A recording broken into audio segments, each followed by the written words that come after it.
নমস্কার, আমি আদিত্য। আপনারা দেখছেন P23 নিউজ। আপনারা জানেন কলকাতার অন্যতম বৃহত্তম নিউজ পোর্টাল P23 নিউজ, কিন্তু আজকে রয়েছে পশ্চিম মেদিনীপুর জেলার গগনেশ্বর গ্রামে। পশ্চিম মেদিনীপুর জেলার খড়গপুর মহকুমার অন্তর্গত খড়গপুরের দক্ষিণে অবস্থিত, প্রায় উড়িষ্যা সংলগ্ন যে জেলা রয়েছে পশ্চিম মেদিনীপুরের দক্ষিণাংশ, সেই অংশে অবস্থিত গগনেশ্বর গ্রামে। এই গগনেশ্বর গ্রামে এই যে দুর্গ, এই দুর্গর নাম হচ্ছে কুরুমবেড়া দুর্গ। ভারতীয় প্রত্নতাত্ত্বিক এবং ঐতিহাসিক নিদর্শনের মধ্যে একটি অন্যতম নিদর্শন হচ্ছে এই কুরুমবেড়া দুর্গ। মোগল আমল থেকেই এই দুর্গের ইতিহাস এবং একটা পুরনো স্মৃতি জড়িয়ে রয়েছে। তাই এই ভিডিওতে আপনারা পুরো এই দুর্গ সম্পর্কিত সমস্ত তথ্য জানতে পারবেন। দেখতে থাকুন P20 নিউজ। এই ধরনের ঐতিহাসিক নিদর্শন সংক্রান্ত খবরের আপডেট পাওয়ার জন্য P23 নিউজ চ্যানেলটি সাবস্ক্রাইব এবং ফলো করতে ভুলবেন না। ধন্যবাদ।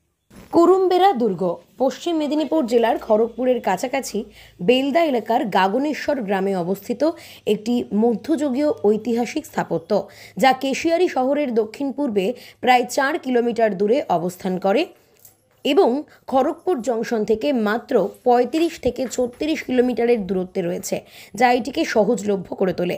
এই দুর্গটি 1438 থেকে 1469 খ্রিস্টাব্দের মধ্যে ওড়িশায় সূর্যবংশী রাজা গজাপতি কপিলেন্দ্র দেবের শাসনকালে নির্মিত হয়েছিল বলে ঐতিহাসিক অভিলেখে উল্লেখিত।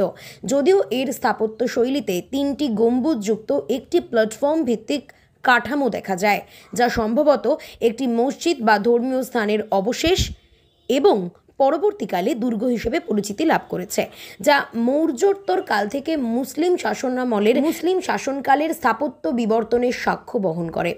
বাংলার পর্যটন কেন্দ্র হিসেবে এর গুরুত্ব কিন্তু অপরিসীম, কারণ এর রহস্যময় পরিবেশ, লাল ইটের নির্মাণ শৈলী, চারপাশের সবুজ প্রকৃতি এবং অজানা অভিজ্ঞতার আকর্ষণ ইতিহাসপ্রেমী পর্যটক, অ্যাডভেঞ্চারার এবং সাংস্কৃতিক ভ্রমণকারীদের টানে। বিশেষ করে কলকাতা থেকে 170 কিলোমিটারের নিরাপদ যাত্রাপথ এবং NH-60 এর সান্নিধ্যে এটিকে একটি আদর্শ দিন ভ্রমণ স্থানে পরিণত করেছে, যা স্থানীয় অর্থনীতিকে উজ্জীবিত করে। একই সঙ্গে ভারতের ঐতিহাসিক প্রত্নতাত্ত্বিক নিদর্শন হিসেবে এর মূল্য অমূল্য, কারণ ভারতীয় প্রত্নতাত্ত্বিক জরিপ বিভাগ দ্বারা প্রাচীন স্মৃতিচিহ্ন আইনের অধীনে সংরক্ষিত এই স্থানে ছোট ছোট কক্ষ, মন্দিরের অবশেষ এবং প্রতিরক্ষামূলক দেওয়ালের ধ্বংসাবশেষগুলি ওড়িশা বাংলার সাংস্কৃতিক মিলন ও মধ্যযুগীয় ইসলামী হিন্দু স্থাপত্যের মিশ্রণের সাক্ষ্য প্রদান করে, যা গবেষণা এবং জাতীয় ঐতিহ্য সংরক্ষণের জন্য একটি জীবন্ত ল্যাবরেটরি হিসেবে কাজ করছে। Bureau report, P23 news, Kolkata.